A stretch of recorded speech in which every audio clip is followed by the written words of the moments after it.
నందిని సీతాకాంతని వదిలి వెళ్తూ రామలక్ష్మికి భయంకరమైన నిజాలు చెప్తుంది శ్రీలత గురించి. అవన్నీ నమ్మాలా? లేదంటే ఈమె కావాలని చెప్తుందా? అత్తయ్య ఇలా ఎందుకు చేస్తున్నారు? మారిపోయారని చెప్పారు కదా! అనైతే రకరకాలుగా ఆలోచిస్తుంది. ఇక సీతాకాంత్ దగ్గరికి వెళ్లి నందిని గారు వెళ్ళిపోయారండి అని కాస్త బాధపడుతూ చెప్తుందనమాట. నేను నీ కోసమే పంపించేశాను.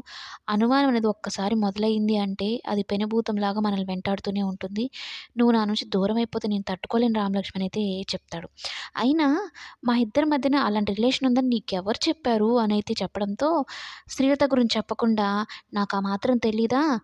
ఆమె నీ మీద చూపించే చనువు ఇవన్నిటిని బట్టి నేను అర్థం చేసుకున్నాను. కళ్ళలో తెలిసిపోతుందిలే అంటే, అవునా! కళ్ళలో తెలిసిపోతుందా? అనైతే అంటూ ఉంటే, నన్ను ఆట పట్టిస్తున్నారా మీరు అంటూ రామలక్ష్మి సీతాకాంత్‌ని దగ్గర తీసుకుంటుంది. ఇక ఈళ్ళిద్దరి సంగతి బానే ఉంది అనుకుంటే, శ్రీలత విషయంలో బాగా ఫుల్ డౌట్‌తో ఉంటుందనమాట.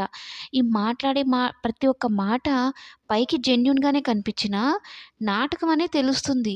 కానీ నందిని మాట నమ్మాలా? లేకుంటే ఈమె మాట నమ్మాలా అర్థం కాక రామలక్ష్మి డైరెక్ట్‌గా అడిగేస్తుందనమాట.